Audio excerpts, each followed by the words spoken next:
Evangelho descrito por João, capítulo de número 6. Deixa eu fazer o teste aqui, está tudo ok. Do versículo 1 até o versículo 15.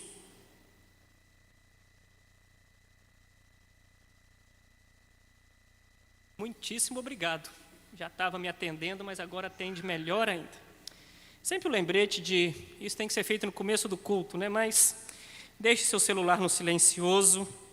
Eu sei que acidentes acontecem, mas a partir de agora você já não tem mais desculpa que você está avisado, né? Então, se você tem alguma dificuldade, peça ao adolescente, ao jovem ao seu lado aí para silenciar o seu celular, a fim de que nós não tenhamos intercorrências durante a exposição das Sagradas Escrituras. Antes de nós lermos João 6, nós vamos fazer o dever de casa, e hoje eu estou muito bonzinho, porque eu projetei o texto para vocês. Dever de casa, então, as nossas exposições no Evangelho de João, nós temos que entender o objetivo do Evangelho de João. E o objetivo do Evangelho de João é descrito nos versículos 30 e 31 do capítulo 20. Você sempre tem que ter isso em mente. Você não pode deixar de ler o Evangelho de João sem ter como plano de fundo as informações passadas por esse versículo, porque é como se você perdesse o norte. É como se você lesse um romance achando que é um livro policial. É como se você lesse suspense achando que é um livro de comédia. Se você não tem para onde ir, você não sabe qual é o objetivo do autor, talvez você se perca ao longo do caminho. Então, João já deixou bem clara a razão do registro desses fatos. Vamos ler todos juntos esses dois versículos que estão sendo projetados e depois nós já vamos seguidamente para você acompanhar a leitura de João, capítulo de número 6. Vamos ler juntos, então?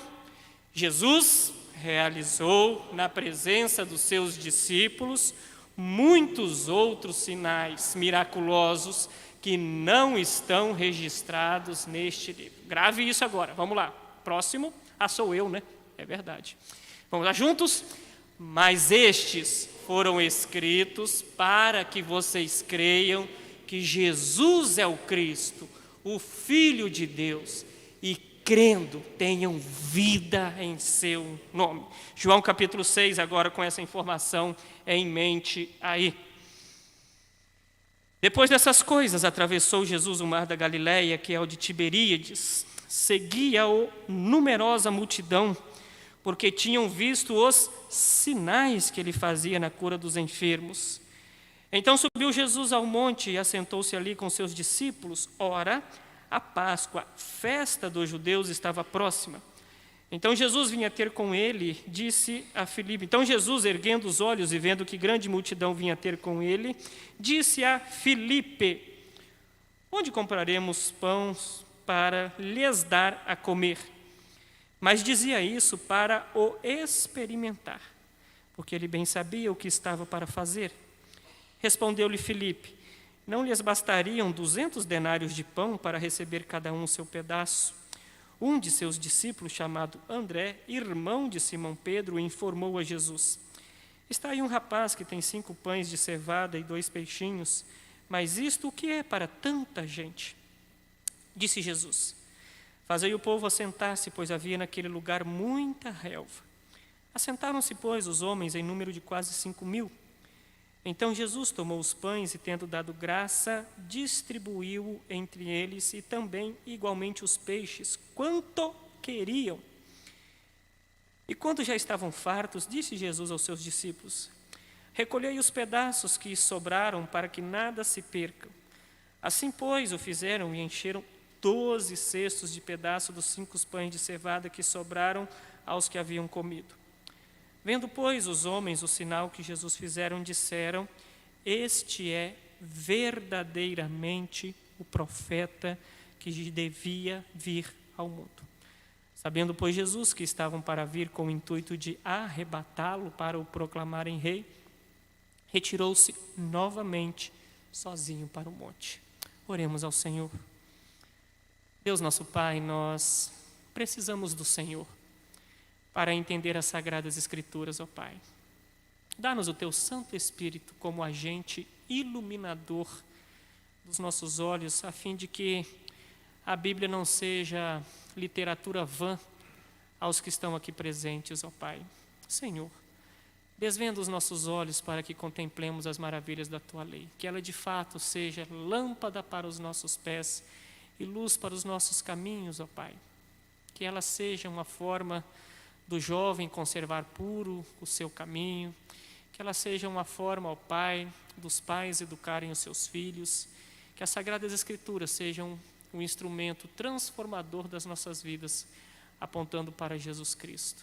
Tem misericórdia de nós, ó Pai, que cegos, tanto dependemos da Tua luz.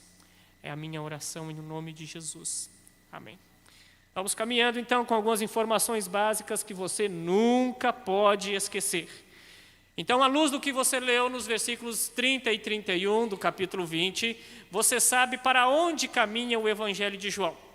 Então, toda vez que você ler os 7 sinais ou os 7 milagres que são descritos no Evangelho de João, hoje nós estamos chegando ao 4º, você tem que ter a seguinte figura em mente. Pense da seguinte maneira. Imagine que você está indo para o ponto turístico mais paradisíaco, mais satisfatório, mais sublime que pode existir, aquele que te dá alegria plena. E que ao longo da sua caminhada você tem placas apontando e mapas apontando para você chegar a esse ponto turístico que lhe fornece alegria plena. Você ficaria extremamente espantado, salvo alguma patologia na pessoa, se ela se admirasse mais com as placas que apontam para o destino do que para o destino em si. Mas é o que acontece com muitas pessoas em relação aos milagres, aos sinais. Os sinais, eles são meras placas, bonitas até, mas que apontam para um destino maior e mais sublime, que é a pessoa de Jesus Cristo. Todos os sinais que você lê no Evangelho de João, você tem que entender isso. E a falta de compreensão deste conceito leva muitas pessoas a, mesmo vendo sinais e milagres, se distanciarem de Jesus. Lembre-se, o objetivo dos milagres não é trazer um refrigério à sua vida como um circo. Muitos olham para milagres como circo, não é? Eu vou lá, tenho o meu momento de entretenimento, vendo tantas coisas diferentes, mas aí o circo não te traz alegria na segunda-feira. E o milagre contemplado, sem saber quem é Jesus, funciona como um circo de final de semana. Um entretenimento de curta duração, mas sem trazer alegria. Então tenha sempre em mente isso. Segunda coisa, o versículo 31 traz algo tão belo, e nunca se esqueça disso. E para que crendo em Jesus tenhais vida em seu nome. Lembre-se disso. Jesus veio para te conceder vida. João registrou os sinais que Jesus realizou para que você tenha vida. Não é para você ficar embasbacado com as coisas diferentes que Jesus faz. Não é para você ficar somente estupefato com ele andar sobre mar, com ele curar pessoas, com ele multiplicar pães. De fato, essas coisas nos deixam, às vezes, até atônitos, mas é mais do que isso. Esses fatos foram registrados para que você tenha vida. Nunca se esqueça disso. Para que você passe por essa jornada, não sendo um sobrevivente, mas para que você seja um vivente, com brilho nos olhos, com alegria no ser. E nessa nossa jornada, então, nessa nossa sequência que nós estamos caminhando, então, nós chegamos agora, então, ao 4º sinal. Se você tem acompanhado as nossas exposições, então, o primeiro sinal, quando Jesus, numa festa de casamento, transforma a água em vinho. Depois, no segundo sinal, ele cura o filho do oficial, aquele que mesmo à distância é capaz de curar as pessoas. Você viu no sermão do reverendo Wildemar, no domingo retrasado, a cura do aleijado junto ao tanque de Betesda. E agora, então, você verá Jesus alimentando a multidão. É o 4º sinal. Aliás, só mudando a cronologia, né? Você viu no domingo retrasado, o reverendo Wildemar com a exposição sobre o aleijado no tanque de Betesda. Domingo passado você viu Jesus apresentando o testemunho de si mesmo. Não foi um sinal domingo passado, né, mas um sermão em cima de um sinal. E agora nós chegamos no quarto sinal descrito no Evangelho de João, o quarto de 7, que é Jesus alimentando uma multidão. O que eu quero falar com vocês nesta noite, então, em que Jesus alimenta a multidão? Deixa eu só pegar as minhas notas aqui. Em que Jesus alimenta uma multidão, o que ele tem a nos ensinar ou a nos apresentar. Eu vou só trazer algumas informações prévias, então, antes de nós caminharmos. Nós temos do capítulo 5 para frente aquilo que nós chamamos de uma oposição crescente à pessoa de Jesus. Ele advoga para si a divindade: eu sou Deus encarnado, eu sou o Messias. E as pessoas então começam a ficar, os religiosos começam a ficar muito nervosos e vão crescendo. No capítulo 5, então, você tem a oposição a Jesus acontecendo em Jerusalém. E agora, no capítulo 6, você tem Jesus depois dessas coisas, então é uma outra cena, um outro lugar. Nós não sabemos o intervalo de tempo que acontece entre os 5 e 6. A oposição acontece agora lá na Galileia. Que lugar era esse, então, que era a Galileia? Antes de mais nada, a Galileia e Betsaida era o local onde Pedro, Filipe e André tinham a sua origem. Então, esses discípulos citados aqui, dos 12, 3 deles eram originários desse local. Jesus vai, então, para um local que é conhecido de, no mínimo, 3 dos seus discípulos desde a infância. Outras coisas que levam Jesus a chegar ou a se despedir das multidões. Este milagre ele tem uma peculiaridade muito interessante. Se você olhar aí na sua Bíblia, no subtítulo em negrito, ele é o único milagre que ele é registrado nos 4 evangelhos. Os 4 evangelhos registram isto. E quando você põe os 4 textos em paralelo, você tem algumas informações interessantes, mesmo que João não trouxe, mas que, por exemplo, Mateus traz. Por que Jesus, depois dessas coisas, foi para o mar da Galileia, e atravessou? Porque o evento que antecede isso é a decapitação de João Batista. Você pode conferir isso lá em Mateus capítulo 14, Mateus faz essa cronologia. Sabendo Jesus dessas coisas, atravessou o mar, talvez para evitar o ímpeto de Herodes, que poderia chegar a Jesus Cristo também. Como eu disse a vocês, a Betsaida era a cidade de Filipe, a quem Jesus faz a pergunta, a André, que também recebe a pergunta, e a Simão Pedro. Outra informação que nós temos que observar, quando nós olhamos aí para os primeiros versículos, é o tempo em que acontece o milagre. Então, corra os olhos aí, que eu vou dividir o texto em apenas 2 cenas bem simples, bem rápidas, para nós observarmos aí, depois nós irmos para a aplicação. Do versículo 1 até o versículo 9, ou 8, se você quiser dividir as cenas, tanto faz, nós temos os antecedentes do milagre. Então, como que Jesus prepara a multidão e prepara os seus discípulos para ouvir, ou para aquilo que haveria de acontecer, que não estava longe do controle de Jesus. E a partir do versículo 10 aí, nós podemos considerar o milagre em si. Então, serão apenas 2 cenas com algumas informações prévias que você tem que ter aí. Primeiro, o que explica uma multidão de 5.000 pessoas, aliás, 5.000 homens, não são contadas crianças e mulheres aí, estudiosos apontam até para 10.000 presentes ou 12. O que explica uma multidão de 12.000 pessoas em um vilarejo que talvez, segundo alguns estudiosos, deveria ter no máximo 2.000 a 3.000 pessoas. O que está acontecendo aqui? João faz questão de registrar que era a Páscoa estava próxima. Então, o lugar por onde eles passavam era a rota do peregrino, o peregrino de Israel, que saía do norte, em direção a Jerusalém, que ficava mais na região central. O peregrino tinha que passar por essa região da Galileia, onde Jesus faz esse milagre. Então, você tem aqui, além da população local, uma multidão que já estava se deslocando alguns dias para esta festa da Páscoa que estava acontecendo lá. Betsaida era a rota dos peregrinos. João registra 3 Páscoas, e essa então é a penúltima Páscoa registrada por João. A última acontecerá na noite de quinta-feira, em que Jesus fala: tenho desejado ansiosamente tomar essa ceia convosco, e ele vai fazer a última Páscoa e substituir o Cordeiro Pascal pelo seu corpo. É a ceia que nós fazemos aqui.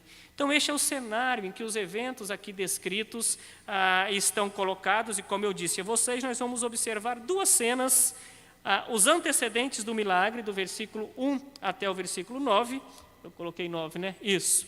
E o milagre em si, a partir do versículo 10 até o versículo 15. Vamos correr os olhos, então, e vamos enxergar algumas coisas aí no texto, para depois nós irmos para a aplicação.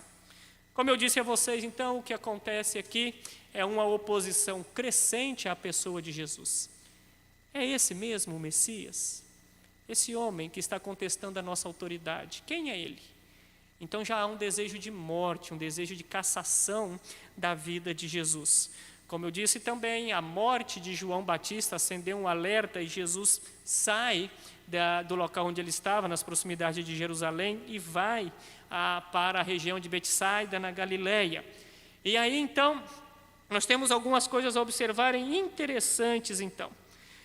Primeiro, Jesus subiu ao monte, e o texto diz que ao longo do dia, não o texto de João, mas o texto de Mateus, diz que ao longo do dia ele curou enfermos e ensinou as pessoas. Então, veja bem, a multiplicação acontece depois de horas e horas de curas, de ensino e de instrução às pessoas que estavam ao redor.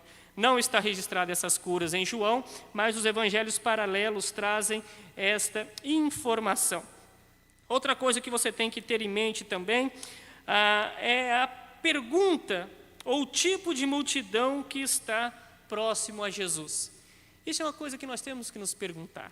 E Jesus vai fazer o sermão dele do pão da vida, aí, do versículo 22 até o versículo 40, deixando isso bem claro, ou combatendo esse olhar das pessoas. Por que você vem atrás de mim? Qual é a razão de você estar procurando Jesus Cristo?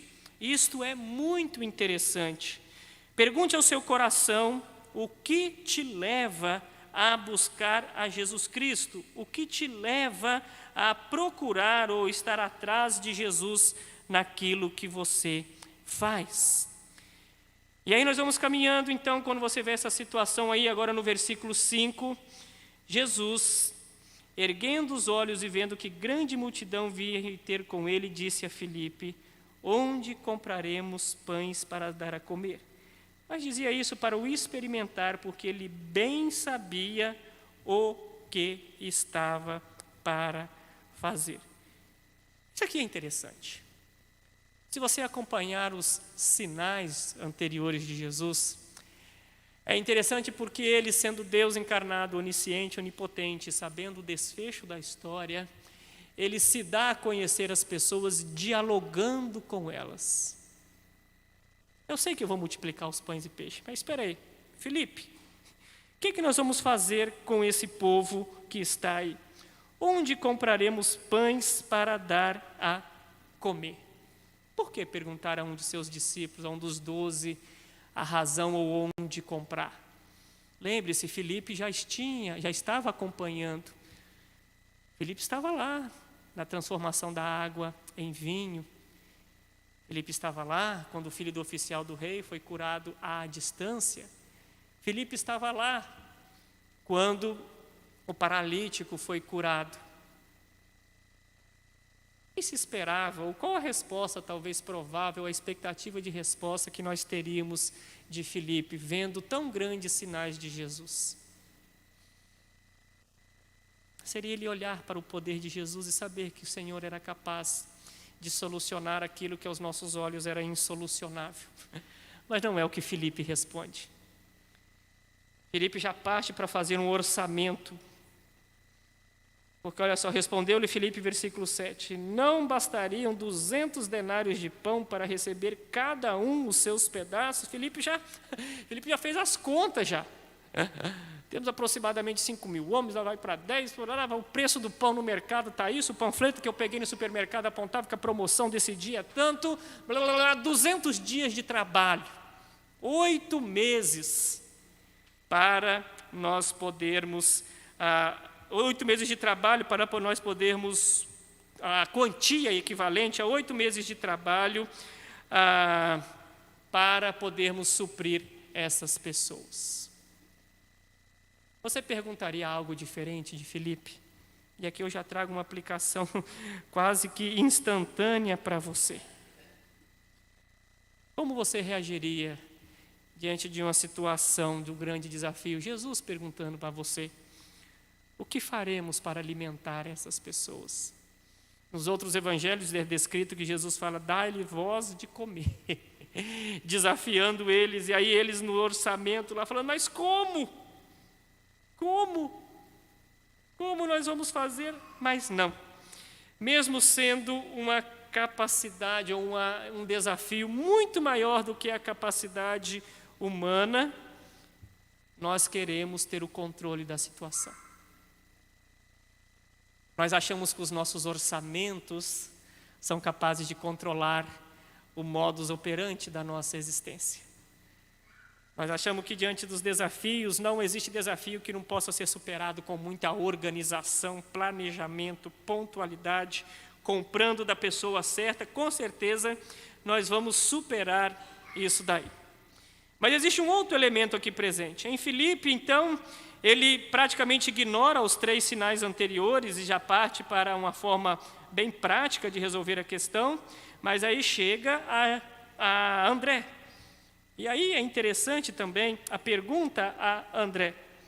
Versículo 8. Um de seus discípulos, chamado André, irmão de Simão Pedro, informou a Jesus. Aí o André já é um mais precavido, né? Se Filipe pensou em comprar no supermercado, olha, o André já pensou assim, peraí. Está aí um rapaz, muitos estudiosos apontam aqui um adolescente ou jovem, tá? A palavra, digamos, ela pode apontar alguém com a idade inferior. É talvez um jovem judaico, dos 18 ao 30, mas tem a imagem de alguém que não é avançado em idade aqui. Está aí um rapaz que tem 5 pães de cevada e 2 peixinhos. Mas que é isso que é para tanta gente? Eu fico imaginando a imagem da criança, né? 5.000 com fome, André apontando para o cesto dele, e ele lá. Que conversa é essa do rapaz que tem 5 pães e 2 peixinhos? Mas André já pensou também numa solução factível para você poder lidar. Que pão era esse que estava disponível para as pessoas comerem? Outra curiosidade que nós temos aí. É o pão de cevada, os outros evangelhos registram. E o pão de cevada ele era considerado um pão de qualidade inferior. O Antigo Testamento registra que até os cavalos de Salomão, se eu não me engano, eram alimentados com pães de cevada. Não é o pão de trigo, não é aquele... A lógica do pão aqui, o formato dele, se você já presenciou ou viu uma missa católica, o formato é parecente de uma hóstia, só que numa dimensão maior. Então aqui, esqueça o pão francês, esqueça o brioche, esqueça a cobertura, ok? O formato aqui é um disco grande de uma produção inferior, né? Ou de um custo menor ao pão de trigo que geralmente é colocado, ou que nós imaginamos como estamos lidando com essas questões. Então, observe, tenha esse pão em mente, que não é o suprassumo daquilo que você pensa que está sendo servido ou possivelmente será servido às pessoas. E com isso nós terminamos a primeira cena, então. Lembre-se, 3 sinais anteriores que os discípulos viram, e talvez alguns dessa multidão tenham visto. Páscoa, peregrinos descendo para a festa em Jerusalém e compondo esta multidão. Esses discípulos, Jesus pergunta a 2 como que iriam solucionar a questão. e ambos apresentam soluções humanas, tangíveis, factíveis, controláveis, pelo menos era a expectativa deles. E aí então nós vamos para a segunda cena, a partir dos versículos 10. Disse Jesus: fazei o povo assentar-se, pois havia naquele lugar muita relva. Assentaram-se, pois, os homens em número de quase 5.000. O Evangelho de Mateus e o de Marcos, se não me engano, registram esses homens assentados em grupos de 50 e em grupos de 100. Então, há uma organização, tá, para a distribuição desses elementos aí em rodas ou grupos de 50 e grupos de 100 pessoas. Jesus tomou os pães e, tendo dado graças, distribuiu entre eles e também igualmente os peixes, quanto queriam. E quando já estavam fartos, disse Jesus aos seus discípulos: recolhei os pedaços que sobraram para que nada se perca. Assim, pois, o fizeram e encheram 12 cestos de pedaços dos 5 pães de cevada que sobraram ao que haviam comido. Vendo, pois, os homens o sinal que Jesus fizera, disseram: este é verdadeiramente o profeta que devia vir ao mundo. Sabendo, pois, Jesus que estavam para vir com o intuito de arrebatá-lo para o proclamarem rei, retirou-se novamente sozinho para o monte. Então a cena aqui é a seguinte: Jesus então vai partindo esses discos, as pessoas vão se alimentando, vão retirando ele, e o que sobrou não são farelos dos grupos, mas sobrou dentro daquilo que estava nas mãos de Jesus e foi multiplicado. E eu quero que você preste atenção na identificação do versículo 14. Este é verdadeiramente o profeta que devia vir ao mundo. Havia no judaísmo a expectativa, conforme Moisés tinha dito em Deuteronômio, capítulo 18, versículo 15, que Deus suscitaria um profeta igual e superior a Moisés, a ele ouvir. E as pessoas entenderam isso como uma profecia do Messias. E que Jesus, então, pega o texto que nós lemos em Atos, lá no capítulo 3, em que Pedro cita as palavras de Moisés e identifica Jesus como esse profeta que viria após Moisés, e as pessoas deveriam olhar para ele. Isto posto, as duas cenas bem pintadas, bem colocadas para que vocês possam entender, eu quero que você observe algumas aplicações. A pergunta agora é: como é que fica a minha segunda-feira, pastor? Eu já entendi a cena, eu sei como as coisas aconteceram, mas que diferença isso faz para a minha segunda-feira? E uma primeira lição que eu quero chamar a sua atenção é que quando você observa, mesmo que por motivos estranhos aos nossos olhares, você que é crente há muito tempo, nunca se esqueça, nós pastores, proclamadores do Evangelho, nunca nos esqueçamos de que existe uma multidão ávida por ouvir Jesus Cristo. Gente sem Jesus passa fome. Conforme Billy Graham dizia, há no coração do homem um vazio do tamanho de Deus. O problema é que muitos tentam saciar essa fome com tantos artifícios que não a pessoa de Jesus Cristo, a própria multidão que o acompanhava. Jesus vai dar uma advertência muito forte neles a partir do versículo 22, dizendo: vocês estão me procurando não por causa de quem eu sou, mas por causa do milagre em si. Vocês estão atrás de um padeiro. E eu não sou padeiro, eu não vim aqui para abrir uma franquia de padarias, eu vim aqui para que vocês tenham vida e tenham em abundância. Tem gente ávida por conhecer a Jesus Cristo, a gente nunca pode esquecer disso. A nós pastores, a preocupação nossa em primeira instância não é o alimento físico das pessoas, mas o alimento espiritual. Nunca se esqueçam disso. Jesus vai se apresentar como o pão da vida posteriormente. É claro que para a pessoa poder ouvir a palavra, ela literalmente tem que estar viva, né, e alimentada. O evangelho dissociado, né, da integridade física e da assistência física às pessoas, de nada adiantará. Mas o problema é que muitos pastores perderam o foco. Muitos pastores transformaram o seu ministério em assistência social. Muitos pastores estão mais preocupados com o pão físico do que no anúncio do pão da vida. Há uma inversão. Veja bem, que Deus nos conceda em nossas mesas os melhores pães, os melhores leites, os melhores doces, as melhores sobremesas, mas nada se compara àquilo que Ele nos dá para preencher a nossa alma. O cuidado que nós devemos ter com aquilo que nós oferecemos para as pessoas. Qual é a nossa prioridade? Qual é a prioridade dos líderes ao subir nesse púlpito? Porque aí você tem uma relação que é quase uma simbiose. Pessoas ávidas por alimentar o estômago, ou mais precisamente, por encher o bolso.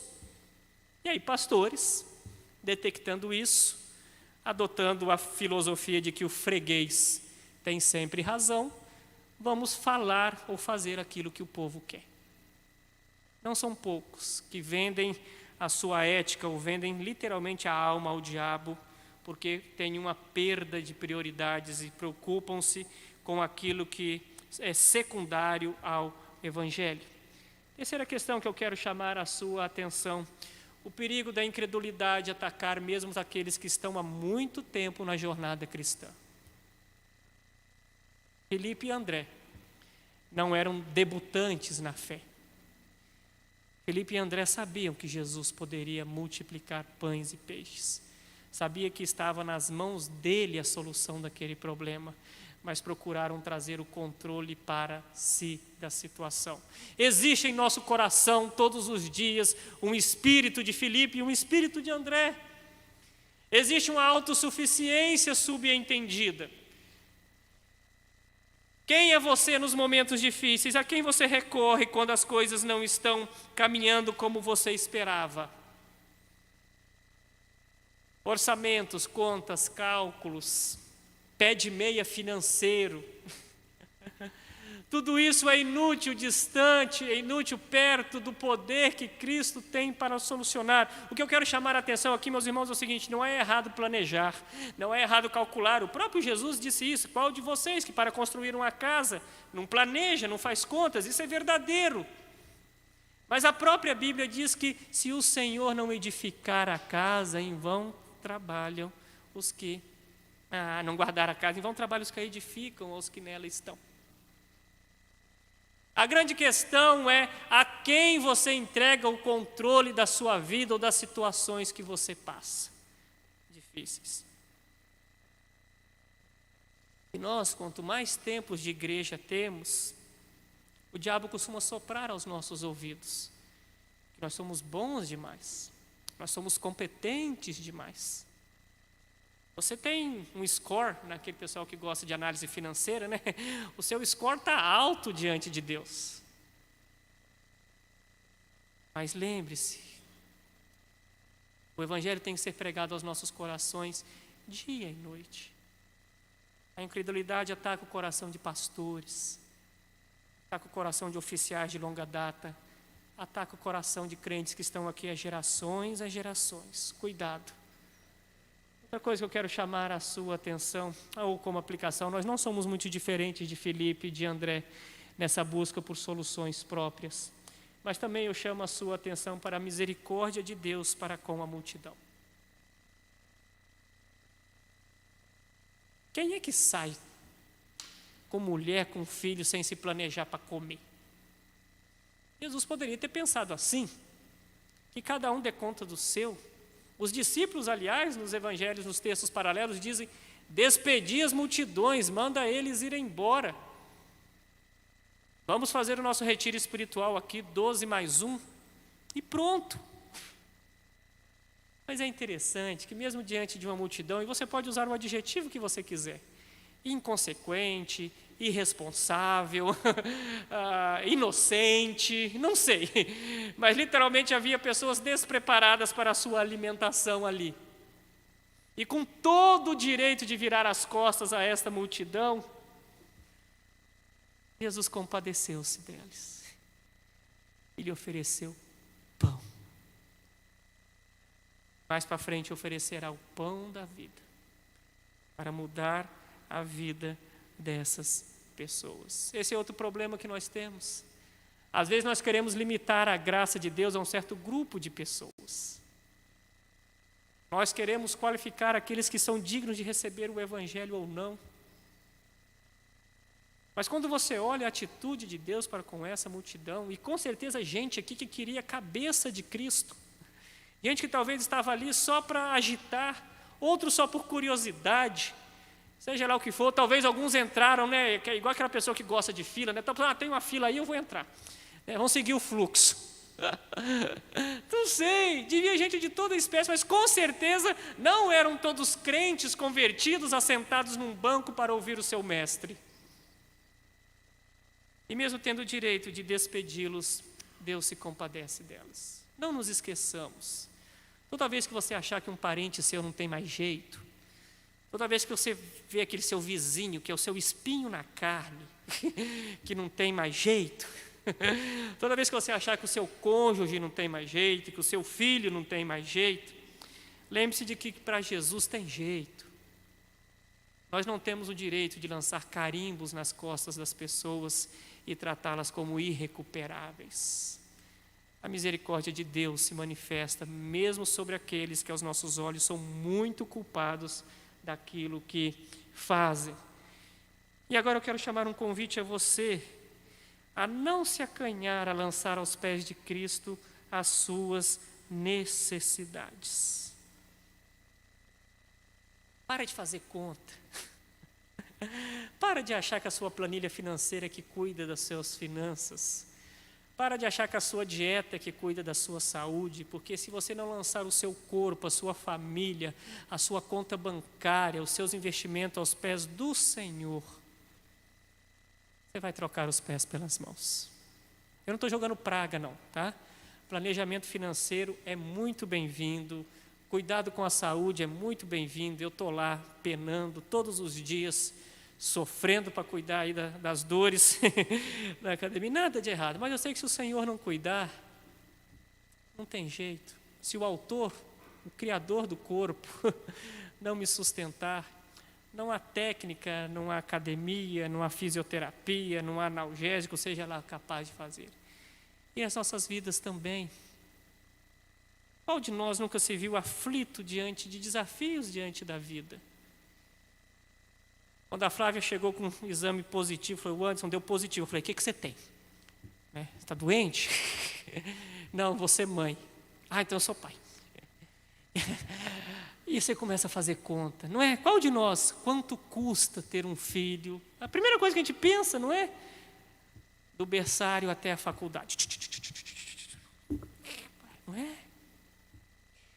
Tolice. Se Cristo não cuidar das nossas crianças, em vão só o nosso planejamento ou a nossa confiança naquilo que nós achamos que temos controle. Talvez grande parte das nossas frustrações seja essa arrogância que nós temos, de achar que o controle das nossas situações está baseado na nossa capacidade. Lance aos pés do Senhor tudo aquilo que o faz sofrer, tudo aquilo que nos dá. Quando você olha para o pão de cevada e você olha para a situação, você vê que às vezes Cristo te coloca em certas encruzilhadas para mostrar a você a dependência que você tem dele. Os nossos sofrimentos, os nossos desafios, as agruras que nós passamos, talvez é Deus gritando, como C.S. Lewis dizia. O sofrimento muitas vezes é o megafone de Deus para fazer com que nós aprendamos por meio da dor aquilo que nós jamais aprenderíamos em tempos de tranquilidade. A falta de pão leva-nos a clamar ao Senhor. A falta de saúde leva-nos a nos jogar aos pés do Mestre. O orçamento que não fecha no fim do mês leva-nos a colocar, Senhor, e agora? O que faremos? Jesus sabia o que haveria de ser feito. Ele controlou o tempo. Ele deixou essas pessoas chegarem ao final do dia com fome. Ele esticou o sermão para explicar a eles que vocês dependem de mim e de ninguém mais. E agora, nunca se esqueça E que todas as vezes que nós celebramos a ceia do Senhor, Ele está gritando aos nossos ouvidos: eu sou o pão da vida, o alimento espiritual proporcionado a vocês. Vocês sofrem porque vocês se contentam com pão de quinta qualidade, vocês se contentam com coisas pequenas que este mundo oferece a vocês. Mas vocês têm uma necessidade muito maior, e venham à minha mesa, porque por meio do meu corpo, que foi moído pelas vossas transgressões, e do meu sangue que foi derramado por vós, eu vou te alimentar, eu vou te dar alegria para viver, eu vou te dar razão para sorrir que restaurante nenhum pode dar, eu vou te dar a sensação de plenitude que endorfina não é capaz de dar, eu vou te fazer sorrir que nenhum show de comédia ou stand-up é capaz de fazer você sorrir. Mas para de tentar ser senhor de si mesmo e vem à minha mesa com as mãos vazias, dizendo: Senhor, eu não tenho nada, eu preciso de Ti. Foi isso que Ele fez para nós, e é isso que Ele grita aos nossos ouvidos todas as vezes que nós celebramos a ceia do Senhor, e é isso que nós dizemos aqui: Senhor, alimenta-me espiritualmente. Precisamos deste pão, necessitamos desse pão, porque sem o Senhor nós mesmos passaremos fome em todas as nossas situações da vida. Jesus pergunta a você nesta noite: onde você vai buscar pão? Jesus pergunta a você: onde você alimenta a sua alma? Onde você vai buscar solução para os seus problemas? Lança aos pés do Salvador. Pastores, membros de igreja, Andrés, Filipes, discípulos curiosos, arrogantes, ricos, pobres, homens, mulheres, moços, todos precisam estar aos pés do Salvador para a sua superação das necessidades. Que Deus tenha misericórdia de nós e lance aos pés de Cristo aquilo que te aflige. Em nome de Jesus, o pão da vida. Amém? Amém.